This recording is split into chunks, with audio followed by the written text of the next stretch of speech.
found a tracker in my car, so I put it in a cargo truck that was going to Canada, and now I received a very strange call. I thought I knew every detail of my life until the day a simple search for a ring revealed an unimaginable secret. When I made the discovery, I realized that someone knew more about my own life than I did. In that moment, I knew my life would never be the same. But what I found was only the beginning of a disaster. Have you ever been in a situation where your brain reaches a conclusion that can't be true because it's absurd, and you just can't believe it? Well, if you've ever been through something that specific or anything similar, I need your help. I'm stuck in a situation where I don't know whether to go left or right, and both options seem like a bad decision. I'm beginning to suspect my wife of something that can't possibly be true. And no, it's not infidelity. I know infidelity is a big theme here and most posts mention it. But that's probably not the case in my situation. Or at least I hope it isn't. I honestly have no idea what's going on. Let me explain what's happening. I'm Marco, and I've been happily married to my wife Melissa for several years. She has her issues, but she's a great wife. She makes me very happy, and I try to do the same for her. I also have a great job, and the only inconvenience is that I have to travel a lot.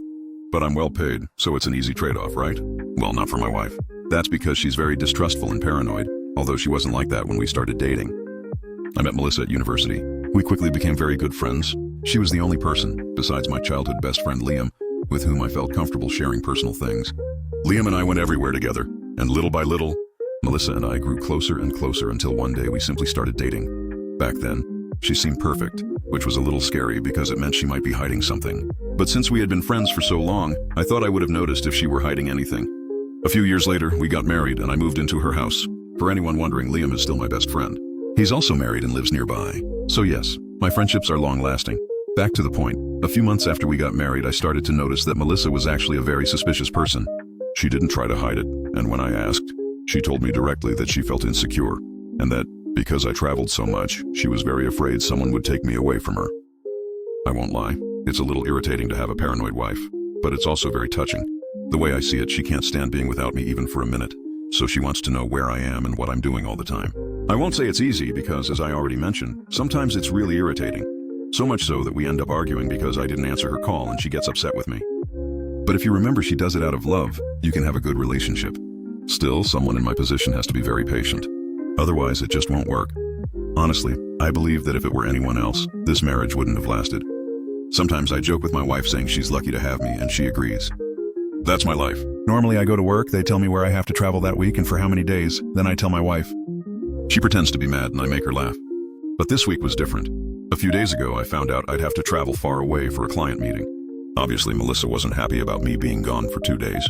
When she gets upset, she acts like a child and I have to work hard to convince her. She knows I have to go, but she does it because she knows I enjoy having to talk her around. So after I promised to take her to her favorite restaurant for dinner, she finally agreed, and we had a fun day. The next day, I left on the trip. That afternoon, I had the meeting and checked into a hotel. The next day, as I was getting ready to leave, a coworker who had attended the meeting with me called to say he'd lost his ring and was worried he might have left it in my car. He was from the nearest branch, so he had already gone back to work. I said I'd check and call him back, so I stopped at a gas station and started looking in every nook and cranny to find it. Although I didn't find the ring, my coworker later explained it had fallen elsewhere. I ended up finding something very interesting under a spot where I never would have looked unless I was searching for a very small object. I found a tiny device that suspiciously looked like a tracker. At first I was only guessing, but it couldn't be anything else. Even though it was very deep under the seat, it couldn't have just fallen there. It was secured in place, which really surprised me. Now, I would understand if I were some important person or something like that, but I'm not.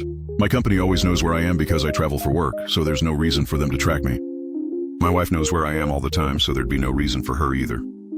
Besides, nobody has access to my car except me and Liam, and he has even less reason to do something like that. So I looked up exactly what it was just to be sure, and it was definitely a tracker. After the initial shock, the tracker really scared me. Why would someone want to know where I am?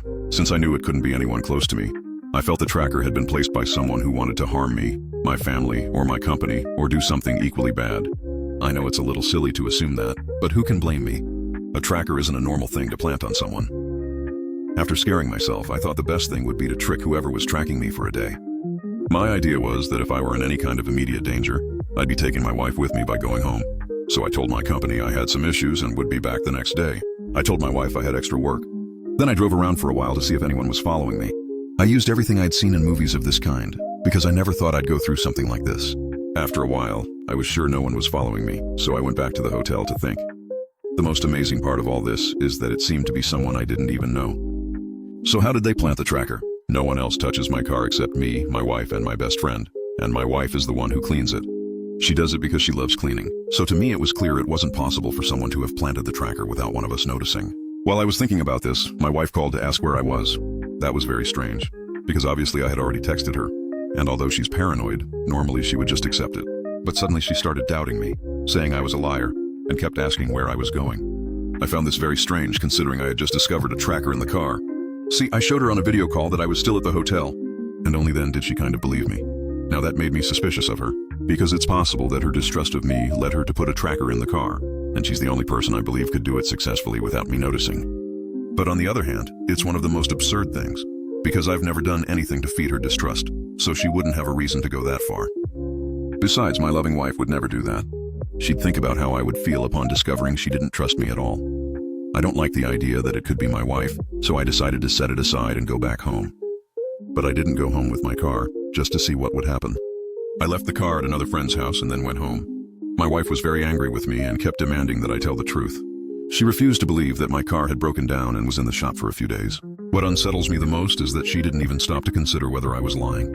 I would think that after all these years she'd know when I'm lying. But it was as if she already knew to the point where she had to not believe me. As much as I hate to think this, it made me suspect her even more. But I don't want to believe she'd be capable of doing something like this. If it's her, I have to accept that things between us are not going well and that this won't end positively, and I don't want to watch my marriage crumble. I'm very happy with my wife, but at the same time, why would she act like this toward me? It bothers me a lot, but I can't confront her until I know for sure whether she's the one to blame. I wanted to be sure it was her before I did anything. So what I did was put the tracker in a cargo truck that was headed to Canada. It crossed a border, and I got an alert on my phone right after, which was exactly what I wanted. The person tracking my car would get the alert and see that I was miles away, and I'd use that to get myself out of the situation. Well, here's what happened. Yesterday, I got a call from an unknown person, and the only thing I heard on the other end was a man's heavy breathing before the call was disconnected. That really scared me because I don't know anyone who would do something like that. Now I'm more nervous than ever because this is making me distrust absolutely everyone, and I feel bad about it because I don't even want to look at my wife. What do you think? Could it be someone I know? I don't want to confront my wife until I have enough evidence to find out whether it's her or not, because if it isn't, I'll end our relationship for nothing. So I thought there was enough drama. I asked them to tell the truth or I would. Obviously they didn't back down, so I told everyone how Liam and Melissa were having an affair and how all of this was part of their plan. It was very funny to see their confusion since there was no way I could have known. Then I showed the truth, including recordings, photos of them kissing, and even videos of secret meetups. David also gave me more evidence, which helped a lot. My part was practically over the moment it began because I had overwhelming proof. Melissa's parents were simply in shock, and when she tried to explain, her mother slapped her. At that exact moment, Liam tried to say something to his wife and he got slapped too. I told Melissa the papers were fake and that we were finished. She started crying. My mother-in-law told Melissa she was cut off from the family and that she didn't want to see her again. She told her she would soon receive the divorce papers. When Liam's wife also ended things with him, he flew into a rage and tried to attack me. I knocked him to the floor and my father called the police. Liam was arrested. Even with Melissa begging a lot, we kicked her out of the house. My mother-in-law now apologizes to me, and I told her it wasn't her fault. When I got back home, I found Melissa waiting for me, begging for help, saying she had nowhere to go. I told her I didn't care. It's been almost a month since then. We're in the middle of divorce proceedings. Liam's wife also moved out and filed for divorce. Liam is not doing well. You won't believe it. He contacted me a week ago asking for help with bills, begging for support as his former friend. I told him he didn't even deserve the word friend and let him suffer. The last I heard about Melissa, she tried to go back to her family, but no one accepted her. Her parents made it clear to everyone that she was no longer part of the family. She stayed with some friends but was kicked out after a few weeks, and now she's practically homeless. In the end, I'm okay as someone in my position can be. I'm only making this update because many people asked me to say how my life is and whether I've finalized the divorce. And yes, everything seems better, especially because I'm no longer legally tied to that woman. The divorce was finalized 3 weeks ago, and they've been the best 3 weeks I've had in a long time. Liam's divorce ended before mine, and if he was already suffering from lack of money, now it's much worse because he has to pay alimony. I know Liam tried to get back with my ex-wife because during one of the divorce hearings she told me she didn't hear from him anymore and that we could start over. I said yes, we could start over, but each on our own. She started crying audibly, and her lawyer had to console her while looking at me as if I were the villain in this whole story, which I found hilarious. My lawyer suggested I speak as little as possible with her, and that's what I did. I don't understand why my ex-wife thinks that telling me she won't see him anymore would be enough for us to get back together. That's not what I'm looking for with this divorce. I just want to get away from her. I know many called me a fool for not seeing the signs, like the fact that my ex-wife controlled me when I traveled. Many said that should have been the first clue to leave the marriage. But let me tell you something. For people on the spectrum, it's hard to see these things. That's why it's easier for me to work with computers and servers, which is what I do, especially when I travel, because they're easier to read. That was my choice when studying at university because, as you can see, I wouldn't be good at negotiating and reading people's intentions. Anyway, I don't want to justify myself. I just want to share why all of this wasn't so easy for me. I wish it were different, but it's something I've dealt with my whole life. I could tell several stories of people who took advantage of this, but that would take me away from my main problem now. I also wish people wouldn't take advantage of it, but at least I'm not naive enough to believe everyone will be good to me. I didn't expect this from my own wife, who swore to love me and be faithful but betrayed me. My expectations are now much lower, but I won't deny that this has happened several times, and I can't promise it won't happen again. I don't want to finish without talking about Liam, because that's one of the most frequent questions. I already said he lost the case regarding alimony, but he's living in a horrible place, or at least that's what his ex-wife told me.